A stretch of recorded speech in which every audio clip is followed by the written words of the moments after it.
All right, here we are again. We're going live today. After a little bit of a mess up, we're good. All right, so today is episode number 13. Welcome back. Welcome back session. Yeah. This is, we were off for about a month on a little hiatus. Oh, God. A lot has happened. A lot has happened. Oh, Let's just introduce ourselves, just in case you guys don't know by now. that's right. I am Dr. Eric Munoz. And I'm Dr. Leonidas, and together we're A few good physios. Yeah. Uh, I think you guys would like the Three Amigos reference there. All right, so today we're going to do a lot of review about what's been going on last month with us, in addition to going over clinical commentary on barefoot training. I think everybody will enjoy it. But yeah, I want to say let's start off with the OCS. oh, wow. We have to congratulate ourselves. Little pats on the back there. We passed our test, which There's not much else to say about that's it. I mean, we went through probably a 6 or 7 month study period. yeah, More. I mean, Probably like all in all, registration to getting our results was probably like an 11-month process. oh, that's right. I forgot about that. And Getting the results back. no shame, this was my second round. So this was 3 years later after I first took the exam. But yeah, we passed, and we get to put a couple of letters behind our name. Well, we don't want too many, though. Oh, More than 3. Know what I learned? Because I saw a post the other day on Instagram, a very intelligent post. They were a little hesitant with PTs who have more than, I don't know, it sounds like if they have more than three-letter acronyms after the name, they don't start to trust them anymore. So what I did was I removed the OCS, then I removed the DPT, I removed the PT and the CSCS because I didn't want anybody. You're going doctor. I go by Bob now. Yeah, they're this. Well, I don't think there's some controversy. I think No. that particular person. They live in a black and white world. I mean, it's like, all right, it's either that is happening or that isn't. Like, if you live in an unregulated personal training, strength conditioning world where you don't need to be licensed, Right. then, yeah, you can say things like that. You can have little deep thoughts and say, like, yeah, if a PT has more than 3-letter acronyms after the name, more than 3 of them, then I start to lose trust in them. Yeah, That's- as Lee mentioned, it's just posting free-form thoughts Right. as opposed to anything of use. Right. Yeah, But- go back to the strength conditioning stuff that you were posting before, and then maybe do less shirtless IG stories, and then maybe I'll start trusting you too. Anyways, moving along. Moving on, but yeah, the OCS is a huge accomplishment, and Yeah. it was a journey for Lee and I, studying and good review on many levels and good reinforcement. Some of the stuff I think we studied we may not agree with clinically, Mhm. but I think the vast majority of it was really helpful in organizing the years of practice we had to kind of a nice little closet organizer, I would call it. Definitely. Um, And it was an interesting email right after they let us know that we passed. They gave us some stats. Did you see that? yes. It was- No. I don't remember exactly, but it's a really small percentage of licensed physical therapists, especially in New York, who have it. I mean, I understand it's like a really big commitment financially. It's like nearly $3,000 to get everything together, the study material, the testing fees, and then APTA membership and all that stuff. And then you're committing if you do it, quote, right, you're committing at least 4 months of time with it. I mean, At least, and we're doing I like think 6-7 hours a week. Yeah, and this is on top of work, Yeah. wife, babies, training, Mm-hmm. a lot going on, but it's gone, and I think Lee and I could agree we're gonna shift directions on the education level Mm-hmm. and just kind of study other things, I guess. Not any APTA related material at all. Right. No, I mean, now we focus a little bit more on strength training. There's an awesome summit that I'm going to go to in August, and Eric is thinking of going to as well. Definitely. Juggernaut Training. I think they're calling it the Performance Summit. They're really huge in terms of their leading the strength conditioning field. Chad Wesley Smith, I think, is one of the head guys there. He's an accomplished powerlifter.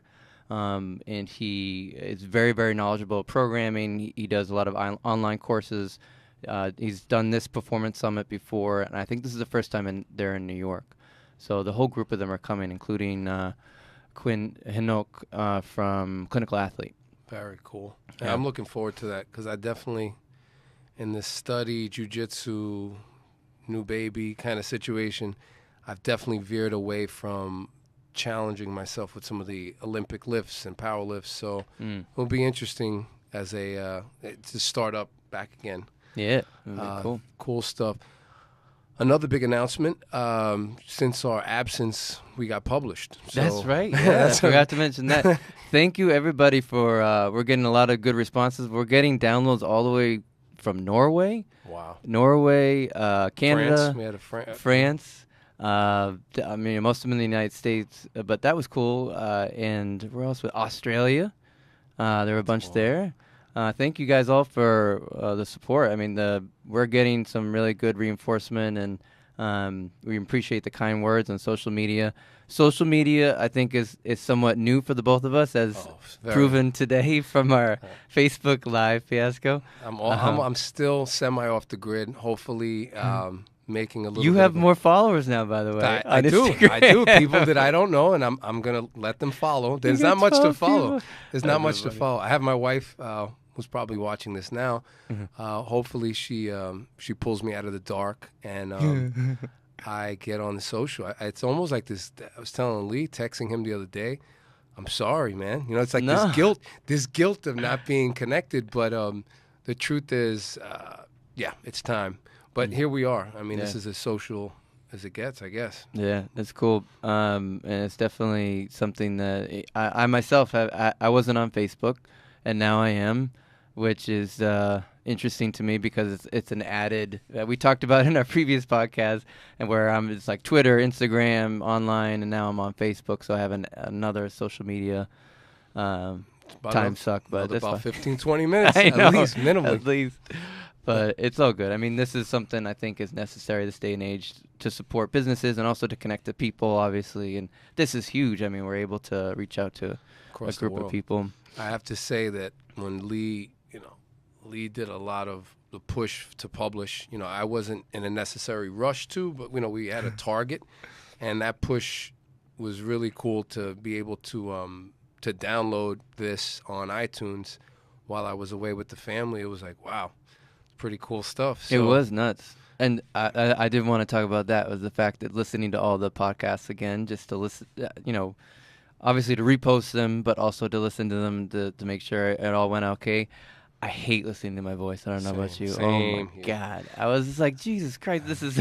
Same here. I had to put like the 2 times on it, like the speed. You ever speed it up? Yes. And I was like, thank God, that sounds... If I talk really fast, that sounds a lot better if I do that. Because I don't sound like, all right. It was totally post-jiu-jitsu brain and like... There was a lot of times where we were struggling for words. I'd help Lee out with a couple of words to get out. A lot of senior moments. But this, as we're recording right now, is typically after we train. So yeah, there's always a little bit of a high and a little bit of a low, and you guys will probably hear that. Definitely. But I'm listening to myself.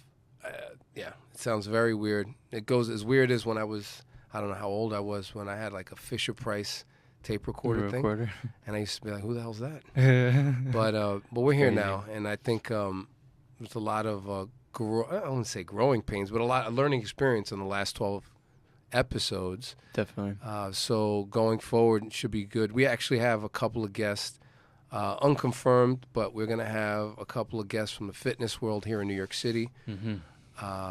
And we may even have a fellow colleague, old colleague of ours that may join us.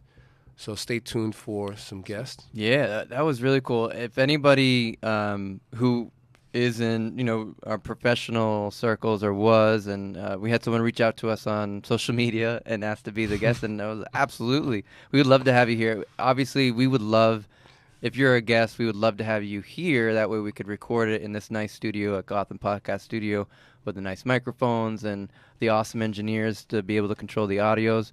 And it's a little easier that way versus over the phone, for instance, if we were to do a phone call. But it's also a little bit more fun this way, too.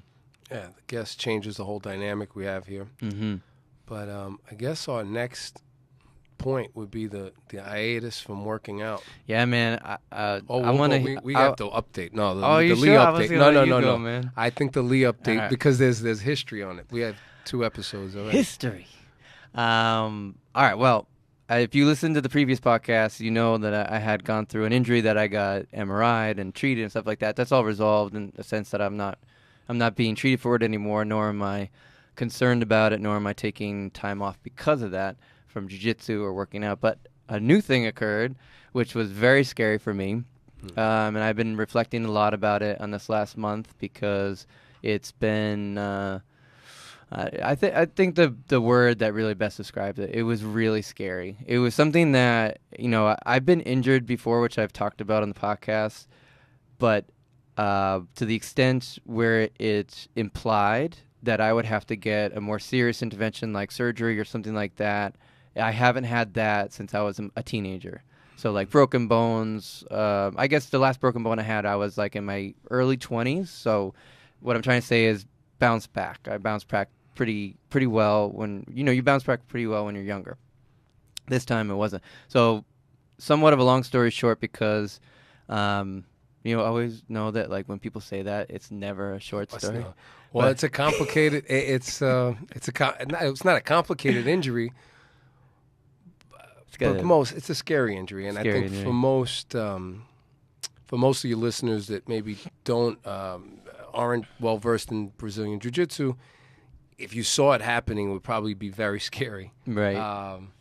It was exactly what Eric said. Like it's something that kind of takes me back. But if you want to know the the start of it, and like I go through excruciating detail on a Instagram post, so you could check it out on Instagram. But I'll give a brief synopsis. At the end of June, I had like a really interesting week in jiu-jitsu where I got caught in the same guillotine 2 or 3 times on 2 or 3 separate days. And I didn't have pain at the moment after I got caught in the guillotine and tapped out, but I did get rattled where I stood up and I felt like I kicked in the head. So I was like, wow, that was a really strong guillotine by a really strong person. And the way it happened was like really fast, but I just ignored it in the sense that like, I got my limbs intact and my neck felt okay. I wasn't dizzy, whatever. That weekend, I was unable to fall asleep because I had excruciating pain, kind of like in my thoracic spine on the left side, a little bit of my neck. That excruciating pain lasted, and I literally just ignored it initially when it came on. And because that was on like Friday night, by Monday, I was in so much pain just at rest. It was worse when I was walking, and there was like a little bit of vibration on my neck and my body. And when I was sitting, I couldn't see. That's the thing with this injury that scared me, is that there was no way to relieve it. This is the first time I'd ever, and and even when I did the Instagram post, I didn't dare put a number on it because number one, what we talked about. As you're talking about the injury, I'm like, damn, he sounds like a typical patient. Yeah, I do. Like, exactly. I couldn't get any result. I was sitting. It hurts all the time. Yeah, it was bad, and what I'll relate or how I'll try to explain how intense it was. I wanted to take a knee when I walked. I needed to take a knee and like breathe. That's how bad it was. And we, as trainers and PTs, we're running around the city like crazy, and we got bags and stuff like that. I wasn't able to hold the bag. I would hold it in my right hand because it was on my left side. And I remember I had a day off from my part-time gig on that Monday, and I was meeting a colleague, and I was in so much pain that I went right into a drain reed, and I got the highest dosage of naproxen I can get without having prescription, and I got like a 500 milligram like arthritis Tylenol, I remember. And I got those 2 boxes, and you had to like call over the person so they can open up the little plastic thing so the alarm went off and shit. And so I grab it, and I'm in so much pain I could barely talk to the person, and I walk outside, and I didn't even wait till I like took 2 steps. I started to tear open the box, and I took 2, and I was like, what the hell is going on? Like, this is really bad. And I felt like this is not right. This is not my normal state when something like this happens. So I was getting relief from the medication. It would make it go away for about 3 or 4 hours, which was like strangely perfect for how much that stuff's supposed to like stay on. So then I was like, all right, it's definitely inflammatory. It's acute, all this stuff. And then over the next 3 days, so when we're talking like Tuesday, Wednesday, Thursday of the following week, I started to get severe spasming in my tricep, my pec minor, things that were like really violent, like things that would be obviously involuntary, stuff like that. So all the while, I'm not working out. I'm not going to jiu-jitsu. I'm like, what the hell is this? By the end of that week, I started to drop things at home. I started to like lose, grip, whatever, with mugs and stuff like that. Things really light.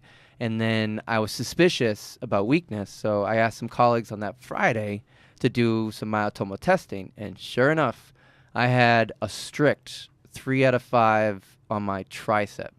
And my whole left arm was a little weaker, but I was like a 4, maybe 3 plus. But the tricep was particularly weak in like 3 out of 5, which was really scary. And Lee also has a different way of testing this. He did a kettlebell test. He knows what he can lift.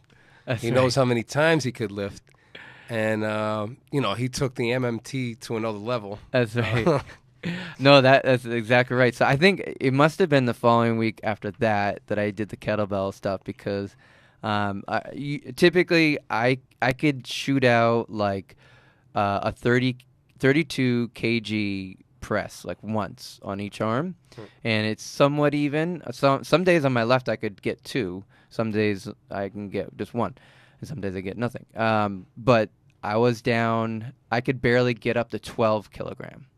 So that gives you an idea that week. But now I'm much better. I mean, it's getting better. But anyways, it's so that was scary. So again, long story short, trying to do my best. But I had to devise a plan to calm my anxiety because I definitely was having some anxiety about it. And I was like, you know what? I'm going to go see somebody who is as objective as possible, who's outside my circle, but also is very knowledgeable. And it's funny, I was telling this to a client, and he's like, who the hell would you go see?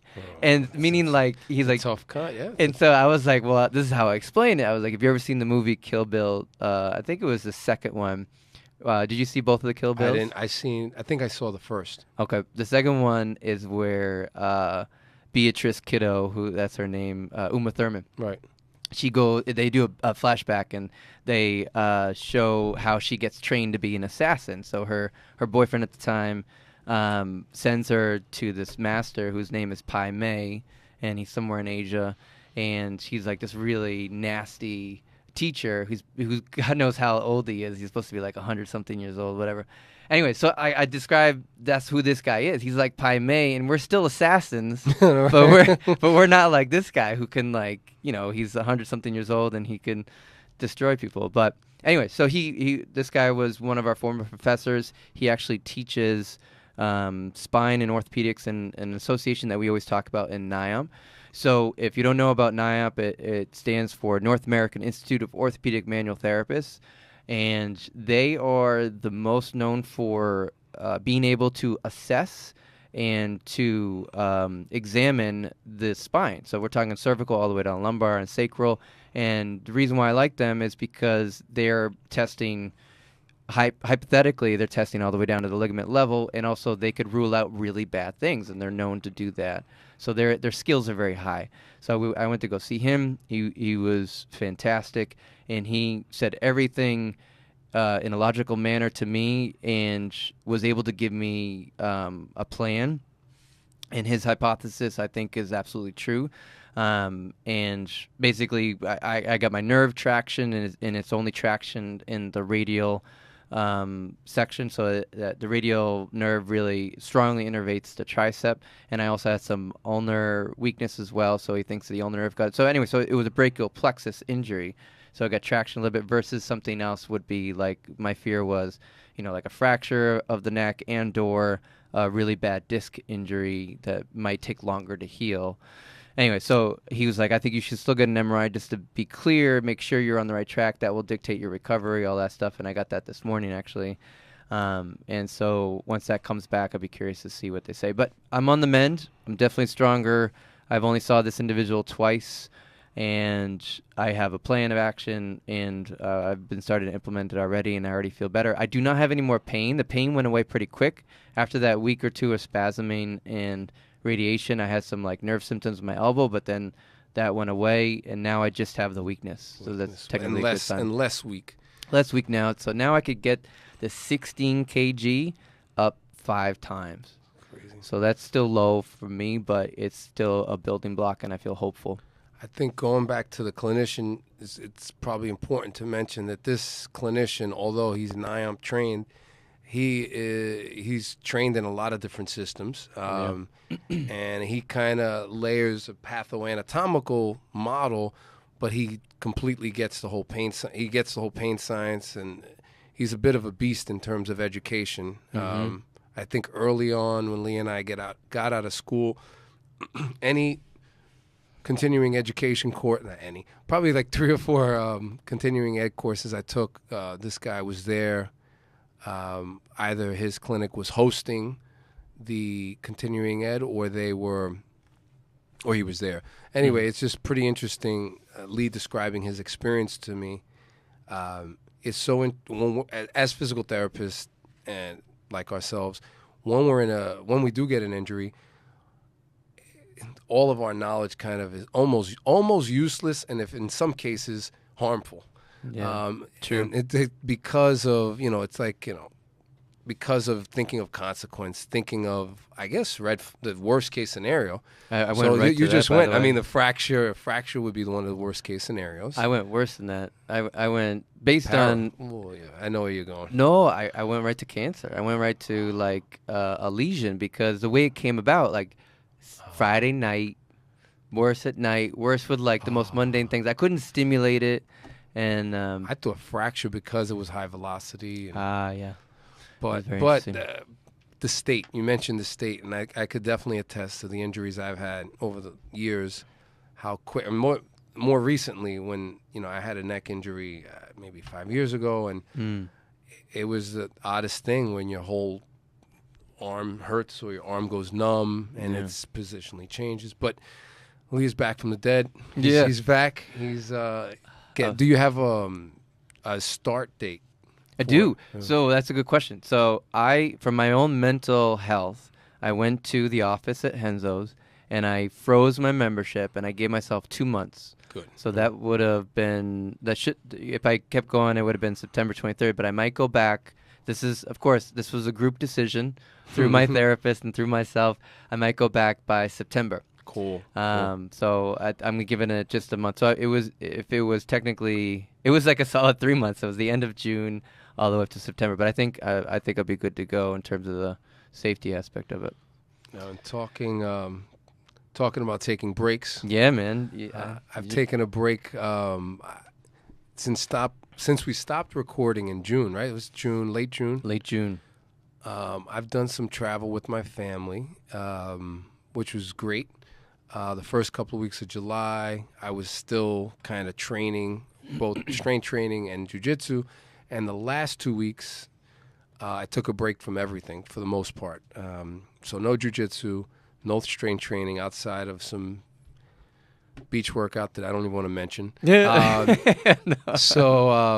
But this week was the week back, and it was, as anticipated, it was a bit of a shock to the system. But in returning, I ran into an article in the New York Times, which is really interesting. Can we click on that? Yeah, go for it. It should come up. So the article, the right here. Mm-hmm. The article is "Take a Vacation from Exercise. Your body may not thank you." And this will be in the show notes. This I have to say, my body today does not thank me. I've recovered. It's probably about 2.5 hours after training. Actually, 3.5 hours of training. So this is the first day back from when? From 2 weeks from today, probably a little more than 2 weeks. So Okay. I didn't train last week. That's a good amount of time. The following week, I did not train. So it's, I want to say 17 days. Ooh, So it feels like an eternity in BJJ. I mean, I'll go to the research first and then go to my my experience. So this article basically took a look at individuals that are active, and by active, it was a healthy adult, young adult that walks over 10,000 steps.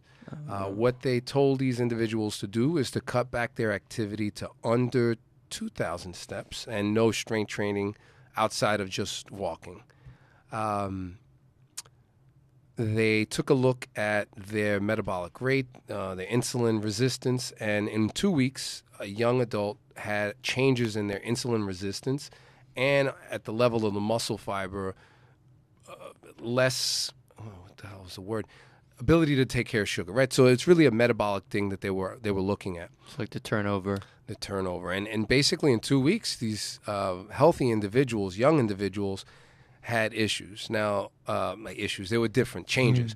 The good news is that shortly thereafter, they returned to their normal routine. Those levels went back to normal for that individual. How long did that take, did they mention? Within a week. Oh, wow, that's fast. But, the big but, and this is where we get thrown in, and we probably don't fall in this demographic yet, but they took the same study and looked at older individuals. Yeah, what was the age? I don't know. 60s? 60s. I don't know the age. And who was the, quote, younger? Like, were they college 20s? age? Oh, College okay. age. So they were definitely youngsters. The older, there it is. Overweight people past 65 were already at risk. So they were already in bad shape. Now, they were otherwise healthy individuals walking 7,000 to 8,000 steps. They were instructed to just sit frequently. Oh, God. And to go under 1,000 steps a day for 2 weeks. Wow. And then they were told to get back to normal. These individuals had longer lasting changes, so the negative result. So it took them a lot longer to get back to their level, and they didn't really give a time frame, but they said it was significantly later. Yeah, and this demographic is a little more common because older individuals often, they may have a situation where they're in a hospital, where they're sick. So this was a population that this situation would happen more frequently. The sad thing is that many people after this study never returned to their previous active levels? Active levels. Because of the study? Like they couldn't get back into the routine? Possibly. And I mean, anyway, the bottom line of this article was that, we should start moving. And I love, there was a little plug in. The last paragraph says, talk to a physical therapist about activity options if you've been injured or hospitalized. And instead of taking a vacation from exercise, consider building an exercise into your vacation. The beach is as enticing as a stroll, for a stroll as a snooze. And I didn't take that advice. Obviously, I should have read that article. But, my logic, my experience, in 2 weeks of not training, the first couple of days you feel pretty good, actually. Everything starts to kind of heal up. Right. And then I would say 4 or 5 days into it, a little sluggish. It's like the rebound. Yeah, rebound. And then fast forward to, let's say, yesterday, I was so, it's just, you don't move as well. Now, today, like a few hours ago, I practiced, first day back into jiu-jitsu. I was telling Lee, just in the warm-up, my legs started to kind of cramp up.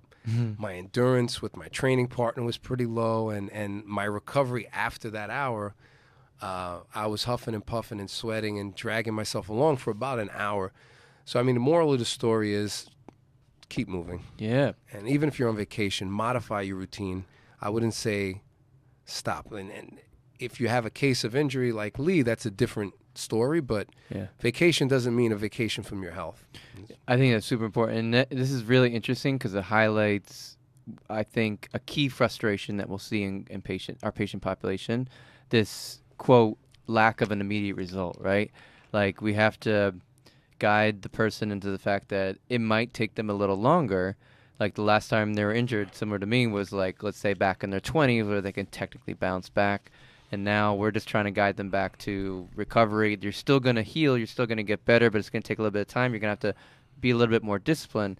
And this is a common theme that we talk about on almost every podcast is keep the regime going and also learn those skills as soon as you can. If you're in your 30s or your 40s, that's an optimal time to really structure your time management and also your skills to get active. In your 20s, same thing. You're even better, but obviously you're going to have a little less discipline. You're gonna take advantage of that time that you have. Take it for granted. I think this article spoke about that. With youth comes recovery, a bounce back recovery. Mm-hmm. And Lee and I have presented spoke at length about recovery, but as we age, and what I mean by age is, let's say, over 30, 35, you could expect your recovery. One has to focus on recovery. I think in your 20s, some people do focus on recovery, but the margin is larger for you to kind of play. And what I mean by play is maybe not sleep as much, maybe skip a week and just jump back into it. Food. Eat a lot of junk food. And you're like a garbage disposal. Yeah. That the last 2 weeks, I could admit that I have had. I'm not going to name names on fast food places, but I didn't eat any fast food on vacation. Ate relatively well, but I indulged. Yeah, man, you gotta. Indulged, and the last indulge, I wouldn't even call it indulgence. It was more of a survival. I was going to say it's a necessity. It was a necessity. My wife and I were driving home. We got stuck in traffic. We hadn't had lunch, and I won't mention the name of this fast food chain because I'm embarrassed. But halfway through this burger, that narrows it down. That narrows it down, and it has royalty in the name. No. But halfway into this,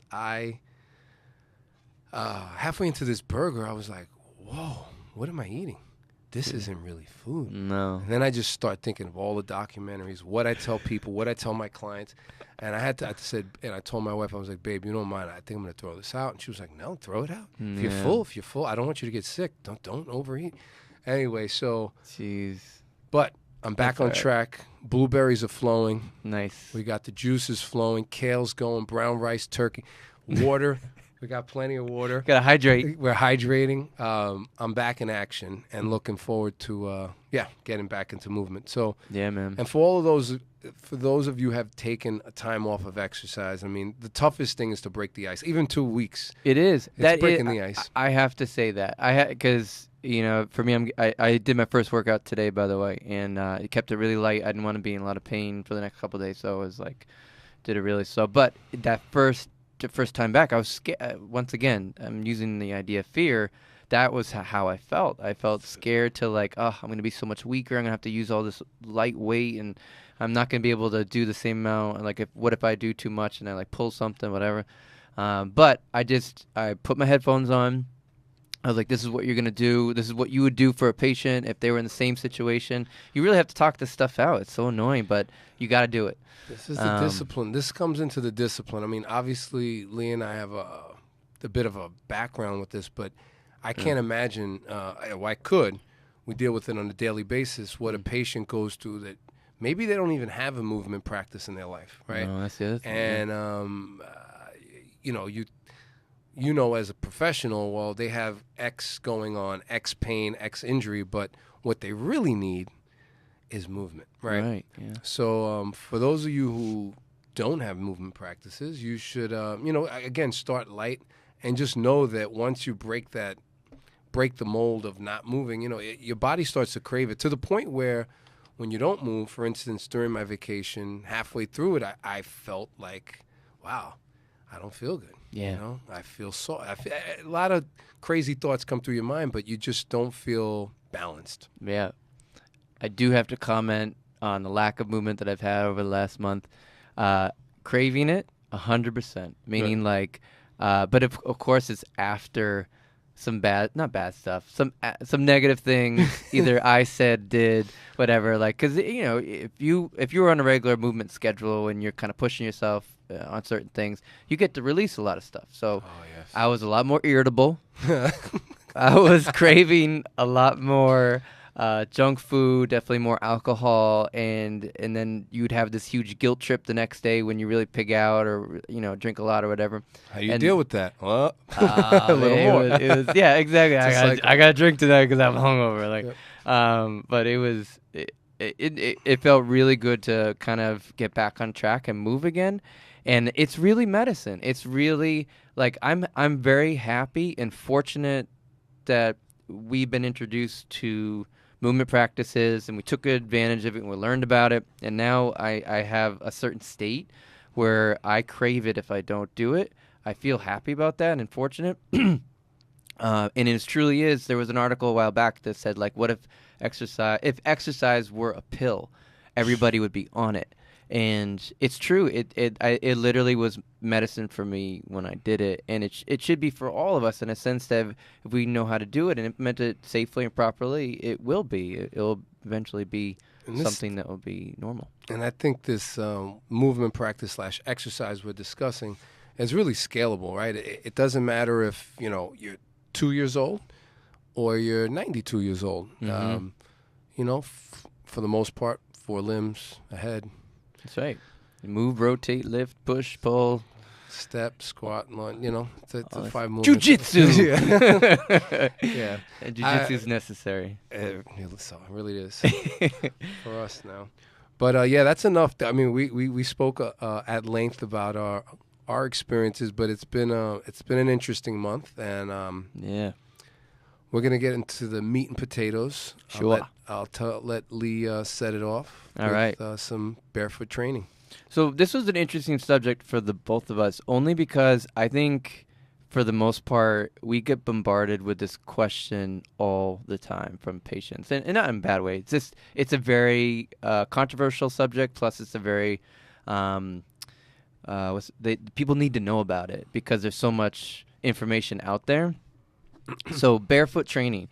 Now, we're not just talking about like barefoot running. We're talking about like everything. Resistance training, even something like jiu-jitsu, martial arts, like why barefoot, why not shoes, rock climbing, stuff like that. But how I was first introduced to this, well, first of all, let's go back to school. When we were in PT school, they teach the most traditional way of teaching it. Of course, they have to do that because that's the large amount of research that's out there is what we were taught. So they taught us about orthoses, inserts, pronation, supination, posts, all the stuff that we needed. Basically, when we came out of school, we were like, the foot needs to be supported and cushioned and pillowed up, and you need to have like a really cushy shoe, and you got to control all movement. There should be no movement. You should just have like a straight friggin' foot as you run. So I did that with everybody. I did that like, especially when I was a student underneath an instructor. I was like, oh my God, we're watching them run. We need to put shoes on them and all this. Anyways, then I think the first introduction to me thinking about it differently was when I read Born to Run.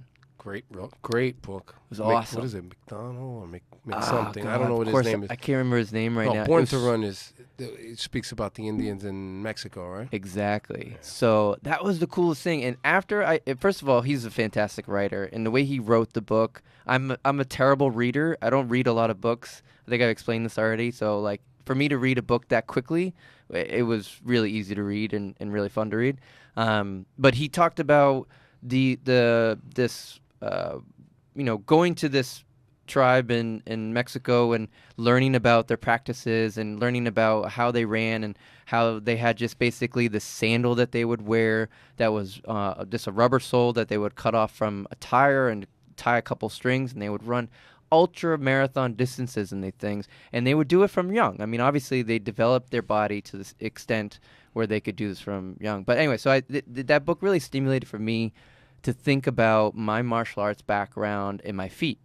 I was like, wow, I have all these cushy shoes that I started wearing in undergrad because I went to a running store once, and I was a kinesiology major, and one of my professors worked at this running store, and she watched me run. She's like, oh, you need this, and this control pronation. So ever since then, I was like, oh, this is what I need to do. And then I always had a history of ankle issues. They didn't get any better. They actually probably got a little worse when I got to New York. And I was like, oh, I need these running shoes again. I got to get new ones. I have like 500 miles, whatever. It was crazy. And so then after I read that book, I went out and bought my first pair of Vibrams, the 5-finger shoes. And I was like, I'm not going to go crazy. I'm just going to get the most basic pair, like the indoor pair or whatever.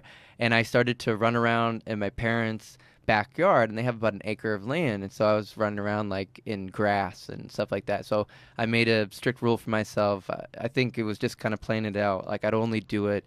I wasn't going to go running in them. I was just going to do like workouts with them and experiment with them and stuff like that. So that took several years of doing that. And then coincidentally, I started training for my kettlebell cert. Oh, that's... And then I took oral barefoot. And that changed it 1,000%. Went to the kettlebell cert. One of the first things they said, you guys are all going to do this barefoot unless you have Vibrams, and this is the reason why. And I was lucky enough to have Dr. Mark Chang, who is an SFG and a team lead. And I think it was him that time who he had the floor and he was talking to everybody, and he said the most profound thing, and then it would just like flip the switch. He said strength training and cushioned shoes is like reading Braille while wearing oven mitts. And I was like, Jesus Christ, he's right. Like, this is like, why would you treat your feet like that versus treating your hands? Like, why would if I put oven mitts in you and I had you like type on the computer, you wouldn't be able to do it. No. Or write or anything. Nothing, right? And what he's speaking to is the fact that we have so like thousands of sensory fibers in our hands and our feet, and really important muscles in our hands and our feet. And obviously, when our feet hit the ground, we have to adjust for the terrain, adjust for our body posture, things like that. Mechanically, our feet are so important for giving that feedback to our body. Super sensitive. I mean, I know that, I don't know the facts or the stats on this, but I would gather that similar to our lips, our tongue, our hands, our feet are probably loaded with sensors. I mean, with sensory input. But I think that what we've done with all these cushy shoes is really numbed. We're changing our brain map, the homunculus. So if you look at the homunculus, and as many people have do this, Google the homunculus and the body, right? There's one that I found this guy made like a standing man, and the biggest parts, of course, were the hands, the lips, what you just said, the hands, the lips, the tongue, and the feet were probably the next biggest after that. Because they all sense danger, right? I mean, taste buds, if you taste something that's off, that could kill you. Same thing with your hand. I mean, if you feel something. But the feet, it's the same concept. It is. And so that's what they were emphasizing. So they had research to back this up. I'll have to go back to my SFG material to see the research. But basically, the feedback that you get when you strength training, it has an effect on the nervous system. So, like, let's say if I put some weight in your hand and I have you squat a bunch of times, no matter the form, and it's a challenging weight, and you're wearing cushioned shoes. If I take those shoes off, same amount of weight, same form, stuff like that, you'll have a different neurological response with the shoes off in a good way. You'll be a little bit more, you'll like have higher EMG activity. You'll have more carryover to having your nervous system actually adapt to that. That was the biggest thing, at least personally, I experienced, because when you have just bare feet or you have very minimalist shoes when you do weight training, you feel way different when you work out. Complete different. I mean, when Lee put me on to kettlebell training, that was, I think I had started just squatting or deadlifting barefoot. And I interspersed that with, I think I used lifting shoes 3 times, and I was like, oh, I'm not going to do this. But anyhow, complete difference. And through the years of barefoot training, I mean, I never wear shoes now when I'm working out, unless I'm running, and we'll go into that. But complete difference. And then with the addition of jiu-jitsu, my foot, I could actually say that, and this has happened with yoga as well, when I started taking, like, my foot just feels connected. I can't explain it. Yeah. It's just a whole completely different feel. And I start to, as Lee is talking, I'm starting to think of all those years in the high shoes and what that must have did to my hip, right? Yeah. I mean, I've always had a externally rotated hip, but the stiffness, and finally, recently, I've been moving around, and I'm like, wow, I'm so much more mobile. I could attribute it to, obviously, jiu-jitsu, but training barefoot. Right. And we're not saying, like, you got to go out right now, take off all your shoes and your socks and run around in the street. That's not what we're saying. And I would also premise with the barefoot running, I mean, I've seen countless patients that have had stress injuries, stress fractures. Bad injuries, yeah. Bad injuries from, Jumping. Getting on, just running on a trail barefoot. I mean, or concrete. Trail is probably a better bet. But so there is we have been conditioned to wear shoes, and this is another studied fact. So, there are some adaptations that's happened both on a neurological level as well as a physiological level to wearing shoes. So we're not recommending that, you throw off your shoes and start walking around Manhattan barefoot, because that's not it. But No, it's yeah. Ideally, like let's say if you, it all depends on your background. Again, this all goes back. We always use this phrase. It depends. So like if someone asks us, what do you think about barefoot running? What do you think about barefoot training? I'm gonna say it depends. I gotta look at your feet. Number one, I gotta talk to you about what you've done as a kid. What did you do as a teenager? What kind of shoes do you wear right now? How long you've been wearing those? Stuff like that. So I would say on average, we have to speak in generalities here, that people's feet are not prepared for barefoot training yet. Correct. Right. But you can absolutely prepare them for it in a sense that, like, there's an argument that says, and I understand it, and I do align with it. Your foot bones are set by like age 8 or something. I can't remember the exact. I'm not gonna be able to pull up a research study on that. That was that information was given to me by a colleague whose wife is a pediatric physical therapist and who has the most up-to-date research on that. So maybe I'll reach out to them, see if I can pull it up. But as a systematic review and meta-analysis, they found that that's pretty much on average where your foot bone's set. That's fine. But we're ever-changing beings. We're plastic. Not only does our brain change quite a bit all the way into our 80s and 90s, our muscles and tendons and ligaments, they change as well. It depends on the stress that you place on it. So let's say if you find yourself in your 30s, let's say that. You're in your 30s, you're working a full-time job, you're wearing some nice shoes that might have a heel to it, might be cushioned, you might have been running in cushioned shoes, so you're going to have to do some significant retraining in the bare feet. So you could do something as simple is being just wearing or having your bare feet, walking around at home and being conscious about that, doing some toe work. And we're not talking about moving marbles here. We're talking about no something marbles. else. Don't touch marbles with your feet. They're poisonous. Once again, we're going to pull up Dr. Andrew Espina, FRC. He came out with a video that is very comprehensive, and he talks about differentiating between your big toe, your little toes, and your ability to spread and your ability to contract your toes and being able to use your feet effectively. And he recommends people to do this while they look at their feet. So you're brain mapping, you're mapping out the movement, and inevitably when I have patients do this, they can't do it. And I was like, this is completely normal. You shouldn't be. If you do this right now, like the first time I'm asking you to do it, then you've already had this training. Like you've had some introduction to barefoot training. But I would say inevitably it takes about a week or two to be able to differentiate at least your big toe from the rest of the toes. That's a tough party trick.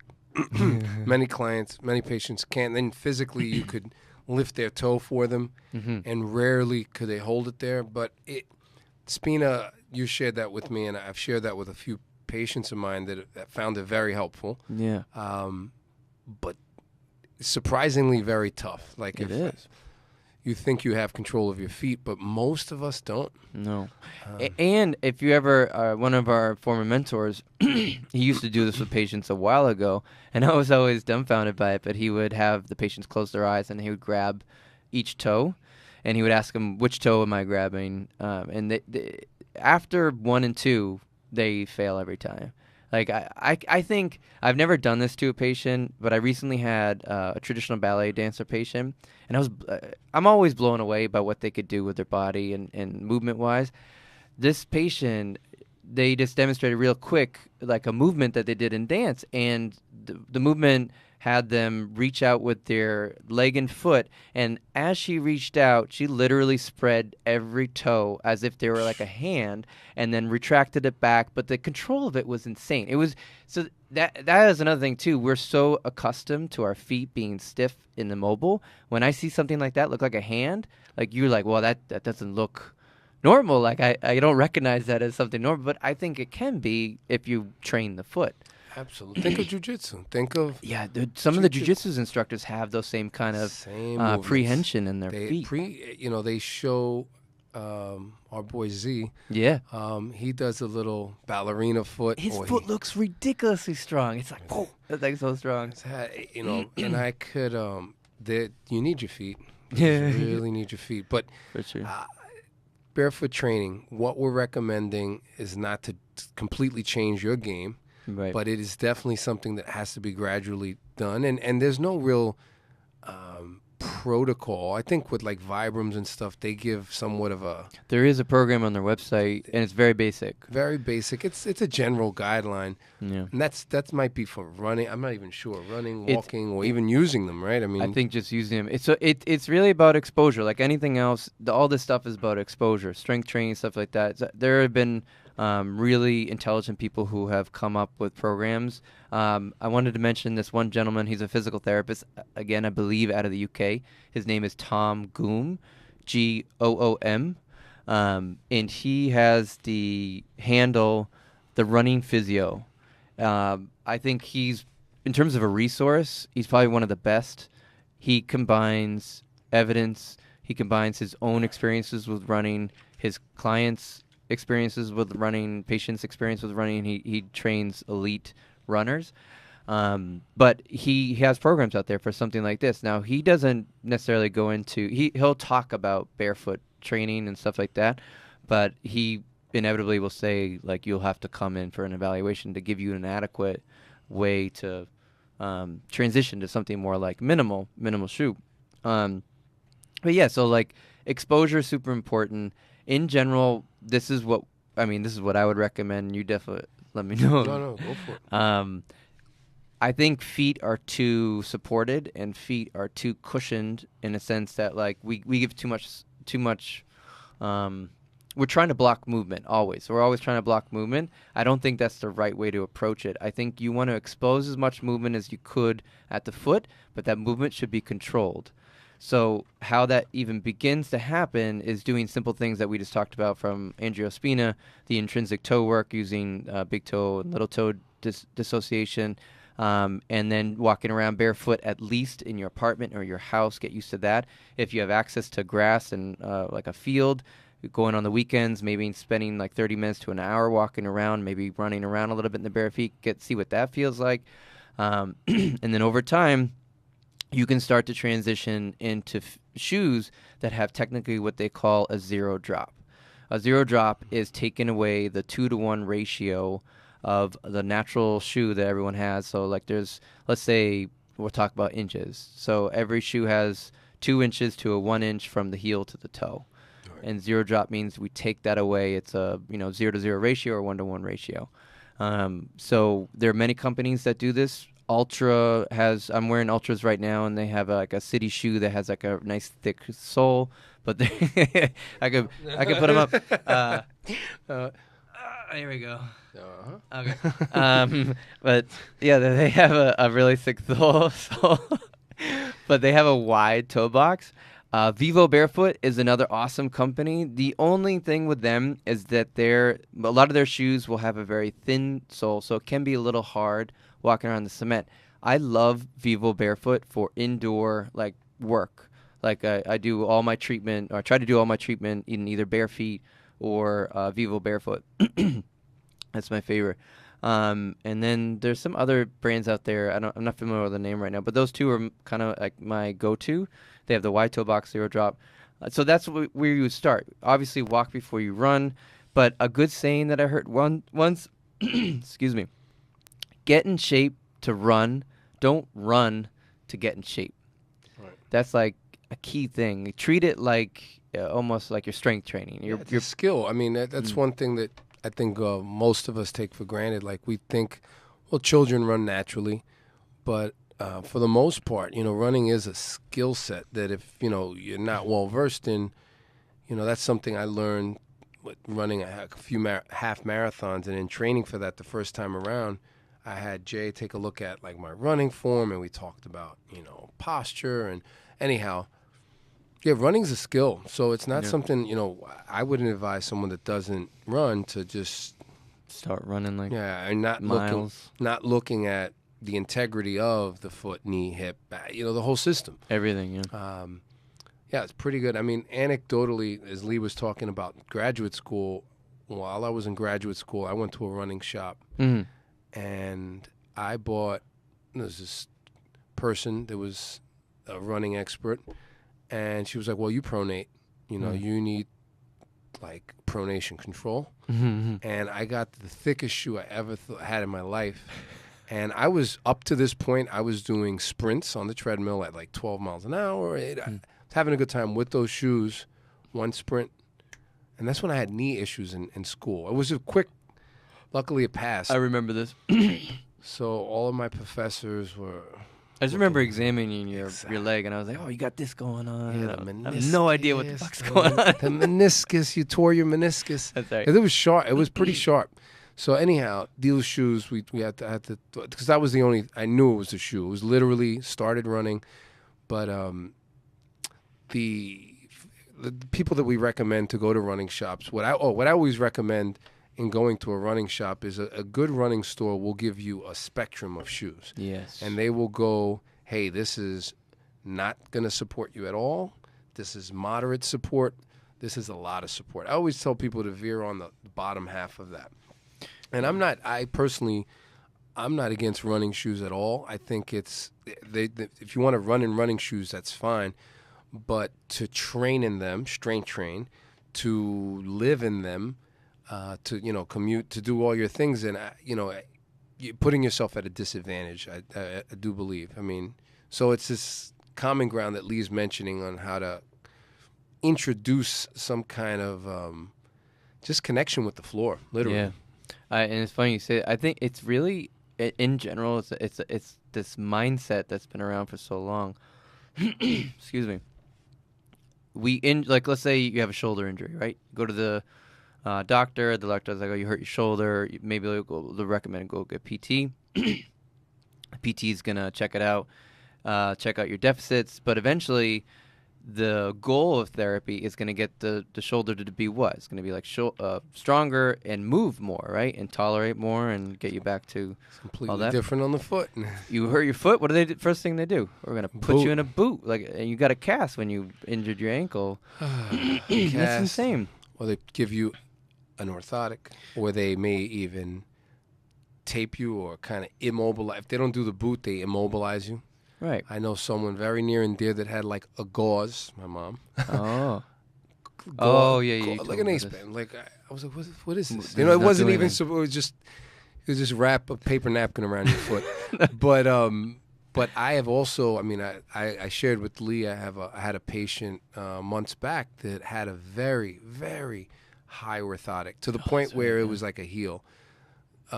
Gentleman might have had a foot form deformity. I'm not sure if that was present before the orthotic, but for sure, the orthotic was causing more. I mean, he could not stand without the orthotic. That's I mean, it was like, and watching him walk, it was almost like he was on a stilt. So there was no stability. And unfortunately, this gentleman had back and hip pain, some degenerative, severe arthritis in his hip, and some severe stuff going on in his back. I mean, and that's just on a picture, but my diagnosis was we have to try to get you out of these orthotics. Yeah. And he was running on a treadmill for 10 years and never, anyway. Long story short is, as Lee said, this is what the patient told me. Well, my podiatrist told me that we're bringing the floor Up to my foot. This is a very, there's a disclaimer. This is a very touchy subject. Right. We know this. Right. I know. Similar to acupuncture, orthotics, we could do a whole separate podcast on it. But, right. I understand the hypothesis and like the mindset and what we're trying to do, but I think there's no long-term thought process. And I heard once there was a foot person. I'm not going to name the profession that they were in, but they were not a doctor. But they gave a presentation to a bunch of physical therapists somewhere. And they explained to patient, and they basically said, they're like, it didn't matter as long as I got them out the door feeling better. It didn't matter what was going to happen to them long term. And I was like, wow, so that's like a problem right there. Like you should be educating the patient what they could do to find out what they can help themselves long term. And short term, I actually am not opposed to using an orthotic or even a heel lift. Yes. To do exactly that. Right. And explain to the hey, this is going to this should offset A, B, and C. Right. This is not a fix. We're just kind of giving some time for the tissue to repair, heal, and we could work on blah, blah, blah, blah. Right. But not what Lee said, the whole long-term thing, you know, again, it's a very touchy subject because we know many friends, family members, of people that you have used orthotics. Sure. But personally, I believe that I don't like external sources of control because it kills your homunculus. No. But it kills our brain map of that area. And there's evidence to it. I mean, I'll do my best to dig up some of the most recent stuff, but there's evidence to show. If there's not evidence, just take our word on it. All right? I'm not digging. No. That was the best. Yeah, OCS is done. OCS is done. OCS is Just do not even. Oh my no, God, that was no. hilarious. That was great. That's how we feel every day. No, we do our best to do the evidence based, and it's there's just a lot. I mean, especially doing lit reviews. It's where time is limited. Time is limited, man. We got to put babies to sleep. Things, but all in all, you know, I could speak on what we've read, yes, what we've seen, yeah, our personal experience, our tons of mentors that have helped us along the way, and we've seen both sides of the fence, right? We've seen super supportive. Here's orthotics. Here's pronation control. Blank, blank, blank, and then we've seen barefoot, and we've seen the pros and cons of both. And I probably fall somewhere in the middle, closer to the barefoot when it comes. And I'll use my son anecdotally. Yeah. In him learning to walk, his favorite, there's a shoe, I hate to plug them, but I'm going to do it, Stride Right. And they're designed to almost hold, it's almost like a rocker bottom, but it's flat. There's like a zero, what is it called? Zero drop. Zero drop. A little grip, a little Velcro-y thing. Oh, I think I saw him on him. Yeah, so those were helpful. And then I had like a little running shoe that had a very large drop. And he literally would fall. He would just get pitched forward. Because it had the quote 2 to 1 or whatever. 2 to 1. It would just throw him forward. Or he would just like, couldn't stop himself. What the hell is this? Couldn't stop himself. So I try my hardest to keep this kid barefoot when he's home. Or let's say we take him to the park. We'll put him barefoot. I mean, recently we were in the beach a lot. And it's pretty amazing to see the difference in terms of his ability to squat. Yeah, that's a huge thing there. And speaking of feet, he's in a full squat. His feet are relaxed, and the only reason his foot tenses if he weight shifts. So he's gripping the floor a little. But if you watch, for those of you with little ones, you know, look at their feet. Look at the way they move, and look at the way shoes hinder that. So I mean, I'm not gonna send them to school with no shoes, but and I actually, you know, a disclaimer: my wife, a lot of times she'll just take them out of the house without shoes, and I'm like, babe, put on some shoes. We got cement in the city. Yeah, and then not even we're gonna go to eat something. I'm like, what if he wants to like stand up? Yeah. So I'm the one always barking to put shoes on him. I guess when I think it's appropriate, but keep your shoes off, guys. Yeah. No, especially for the kids. I feel like that's super important because they get tissues adapt. That's the other thing I want to, like a common theme I want to reinforce. So we always try to reinforce here. The coolest picture I've seen is there was a foot like a pair of feet. I think they were from Peru, like this tribe in Peru, and they do similar to like barefoot training. And both of the feet had the reverse hallux, and I thought it was the coolest. It looked so weird again, and it was almost, if you don't know what I'm talking about, but like quote bunion or hallux valgus is when the big toe kind of sneaks under or over the second toe, and you get this bump on the side. So they had the reverse. They had the guy going out, and it was coolest to see because you could definitely see the joint change. You could see the muscular change. And you could basically see a hand instead of a foot, and that's because they've been exposed to barefoot, you know, training and stimulation most of their life, and that's adaptation. We're all human in a sense that we have particulars about our anatomy, yes, but our tissues do adapt, and to grab onto that mindset and to progressively and healthily implement that is super important for longevity. I mean I could pull up some research for sure for the show notes about plantar fascia, plantar fasciopathies, and plantar fascia thickness for people who do more, quote, barefoot or minimalist shoe wear versus people who are very cushioned. Now, think about that for a second. Our foot is technically the only thing connecting us to the ground if we're barefoot, right? Why wouldn't you want to have a nice, thick tissue to protect all of your vital tissues in your foot versus having like a thin layer of tissue to protect it? It's there to be thick. It's there to be thick and flexible and mobile and strong. It's there to do all of that. And responsive. I mean, the last 2 or 3 weeks I've been barefoot or I've been wearing sandals, flat sandals.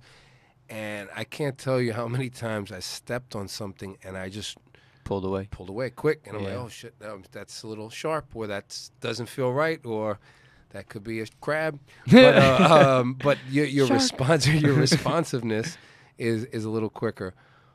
Take off your shoes, guys. Take off your shoes. We mentioned the ballet dancers, martial artists too. We've seen. You can see some ridiculous. It looks like they do deadlifts on their feet, right? Like so a lot cool. of a lot of the black belts. Their foot is like a hand, really. It is, and because they have to do all these crazy things. I'll never forget. I trained. I went with Fabian to Brooklyn to Unlimited Martial Arts to train with one of his instructors from Bronx, BJJ, Fernando. And this was right when I had just started. I might have been like a couple months in. I was having so much trouble with all these techniques, and he was trying to explain. He's like, right now you have like, he was like, you have a very limpy foot. He's like, you have to have like a jiu-jitsu foot and being able to do this, and he showed me what his foot could do. I was like, damn. I was like, I've seen dancers do that and with strength, but I can't do that. And this he's a black belt in jiu-jitsu. I mean, he does this stuff all the time. The foot did, anecdotally again today, the foot did save me twice. Yeah. Where I got my foot on someone's hip, quick though, quick. Yeah. Or someone was trying to drag my leg, and I used my foot to. It's almost like you could use you're using your foot as a hand. Definitely. And I've been in these situations in jiu-jitsu where I'll be like inverted and I'll have like one foot down, my other leg will be up in the air, and I'll literally just be on my ball of the foot, and I'll have to have this really good toe extension. And if I didn't have that, quote, good toe extension or whatever, it would be really uncomfortable and painful. But yeah, no, I mean, I think barefoot training, barefoot running, that should be the end goal. Christopher Johnson. Oh, good stuff. Christopher Johnson. I'm not saying he told me to go barefoot, but he's an athlete. He's a triathlete, and he's also an incredible physical therapist. I remember when he worked with us, he was on he was like on a second or third year, and he was competing, I think, with zero drop shoes, and That's amazing. He was high volume. Yeah, high volume. Ironman. I mean, he was telling me, or at least explaining to a patient, like what that took, and that took years for him to do that. He was like, I started with this kind of shoe. After a year or two, I went to this shoe. So it was very progressive, and that's an intelligent way to go about it. Plus, I think that's going to reduce the likelihood of having these negative effects that we'll see. I mean, I'll never forget there was one person who jumped from like super cushy shoes for years and years and years in their 30s. They jumped to like Vibrams, ran around the park, did the 10K 6.2. Fractures, like all these. His MRI came back, and you think he had like his legs were clubbed or something, and you want to be like, why would you do that? Like, I guarantee you, he felt it because I've seen people in Brooklyn. Run with the pain. Running with pain. This guy was, and all you heard was slap, slap, slap. Oh, and like God, the bones like, hitting. She's what's wrong? I said he's wearing Vibrams. And because she saw it. He was grimace face. He was like high stepping, and he must have been doing like a final sprint before he got into his. But it's extreme, unnecessary. Yeah. Guys, just use your judgment. We're not advocating for.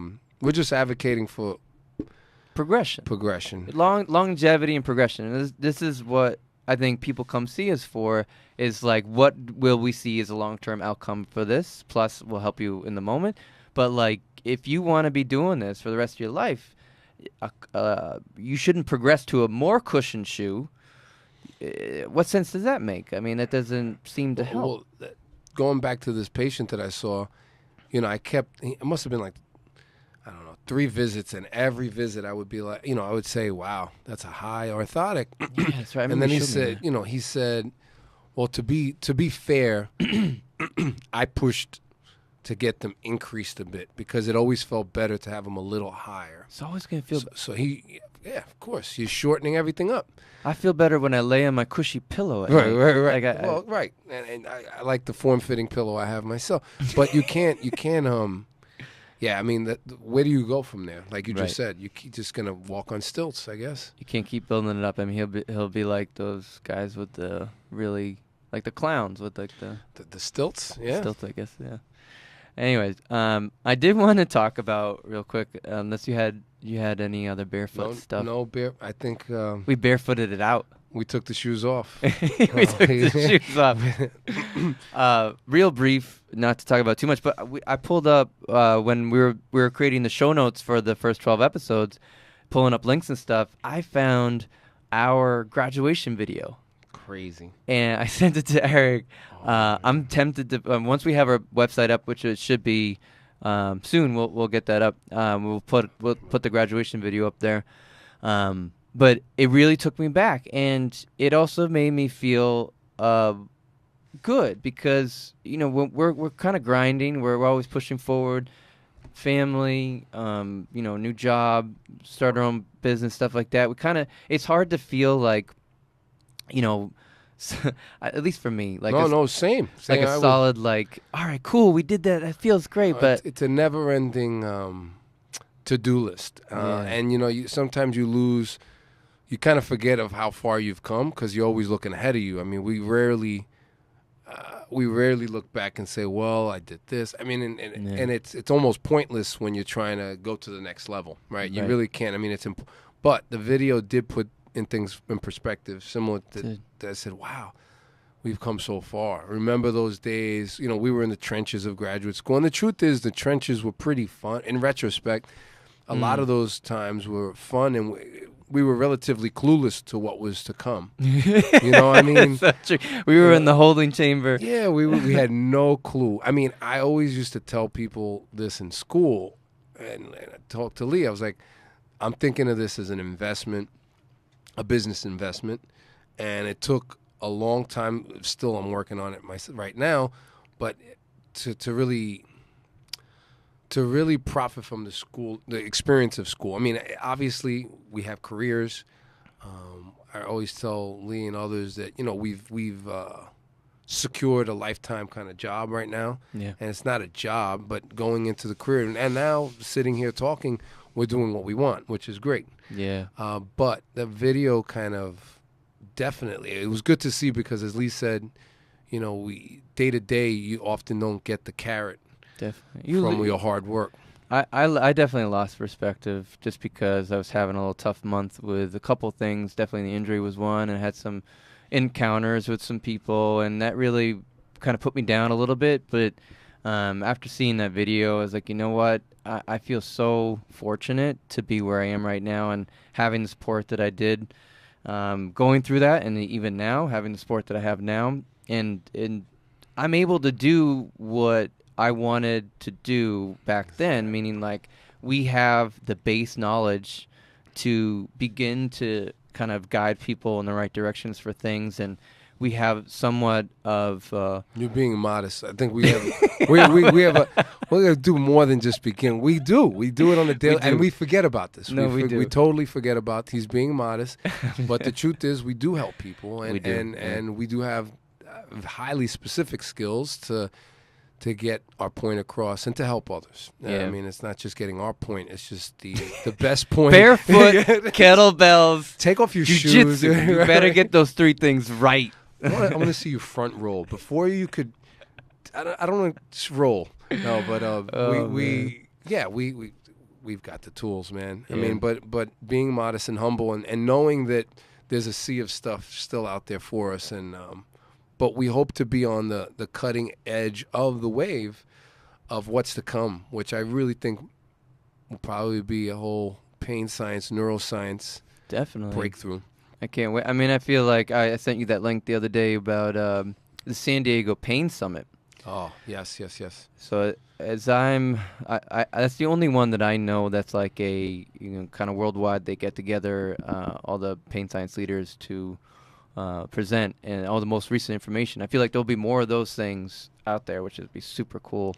Does Noi do any of that? Noi does it probably in Australia. Yeah, so Noi, they're gonna be here in October. New York. LB's gonna teach it. Should book it right now. Yeah, and I think it might be a combo weekend. He might do one day, and I think somebody else might do another day. I have to double check. So that'll be cool. But they're also getting bigger. I mean, they're definitely worldwide. They're getting more instructors, obviously. If you don't know who Noi is, it's David Butler. what does it stand for? Neuro Orthopedic Institute. I'll Google that. Give me a second. I should know this. Look it up. Look up NOI.com and then maybe put a space and put David Butler, and that should come up, at least the name. Good stuff there. Really cool. Can't wait. But yeah. Neuro Orthopedic Institute. There you go. Neuro Orthopedic Institute. Growing, doing well. They are awesome. Yeah, I mean, I have random stuff to talk about. I don't know. Do we have time? Or We have random time. Random time. Side of the cane. This drives me nuts. I could think of like a handful of patients. They'll come in, they're walking in with a cane, and I've seen these patients or just meeting for the first time, and their injury is on the same side of the cane.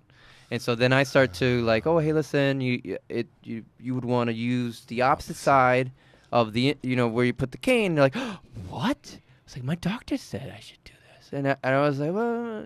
So then you're sitting there and you have to do the quote, like, go through the whole, like, reciprocal. Yeah. And it usually doesn't get through. I think the most profound example of this, or whatever, not the most profound, the most, I don't know, impactful experience was I was out with my girlfriend, and we were with family, and there was a friend of a friend who owned the restaurant we were at, and we met this individual, and unfortunately this individual got injured several months before, and it was a serious injury, and they were recovering, and they were in a cane, and large individual, tall. Sorry, tall. Sorry, I'm trying to keep the HIPAA alive. Right. They are HIPAA police outside of that door. Yeah, I think they're gonna arrest us when we're done. But this individual was doing same side.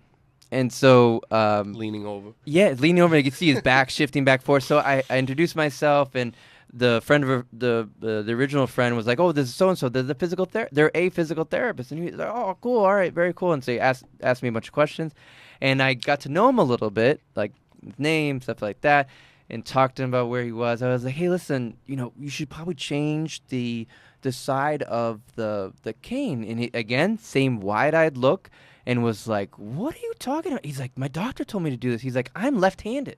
And I was like, "It doesn't really matter what hand, like dominant. You're just supposed to. You'll hurt your, you might injure your back, stuff like that." He didn't switch it back. Yeah, he didn't switch it or anything. He was like, "All right." He basically was like, "All right, little man. Thank you for your opinion. Have a good dinner. All right, bye bye." I'm just gonna waddle my way away. Yeah. I mean. Well, what I should have done was I should have done like stood on top of the table, put my hands on my hips, and I should have screamed. I was like, you have that on the wrong side." I have people, I've had this experience before, and I think what I do is, all right, could I just show you, let's just go for a trial run. And I explain to you why they're using a cane to offload their limb. And it'll be more efficient if you contralaterally load and blah, blah, blah. And, usually works, but do you have an experience? No, I have. No, I shouldn't say that. Okay. Older individual, usually they're older individuals with knee or hip replacements previous that have multiple things. Yeah. I don't even want to go into this one, but I had a very similar response. She goes, "No, this is how I've been doing it. This is how," and then this person is in for back pain, by the way. Oh, there you go. So, So if anyone cites the show House, I think we're gonna that's a good one. we'll roll our eyes. But the House is doing it wrong. Sorry to. He is a He's a show doctor. He's not a real doctor. And that's good for drama. It makes him limp more. It makes him limp more. It makes him like go shift back and forth. It makes him crunch up his shoulders so he looks a little bit more infirm. So he's like, eh. That was a great show, man. I don't know what happened with him. He was very good with the show, like that character. I mean, anyways, Good stuff. So, guys, use the cane. use a cane. So that was the end of the show. Grinds my gears, burns my biscuits, tans my hide. I don't know what that was a funny one. Steams my clams and gets my goats. Well, I was gonna ask you. I never knew what the hell that was about. So I wanted like because we usually rant, or at least I do. Like, Right. I enjoy ranting. So like I was trying to find a name for the section, and I didn't want to take grinds my gears because you know why? You don't know why. No. Family Guy owns that. No, I'm just kidding. No. Family Guy has used that, and so I didn't want to take that from Peter Griffin, the grinds my gears. So I was trying to find another name. Gets But- my goat. I don't know about that. Nah, because it's like what? We could just say rant. It's fine. Yeah, rant is fine. Yes. All So right, I man. think that wraps it up. Yeah, man. You want to close it out for Facebook Live and everything? Thank you for listening. Yeah, man. Stay tuned. More exciting guests, exciting topics. Thank you all. Thank you guys for downloading. Thank you for watching. We'll see you next time. Signing off. Signing off. Thank you for listening to A Few Good Physios. Follow us on Instagram, Twitter, YouTube, and Facebook. Follow us each week while we interview guests and have clinical commentary.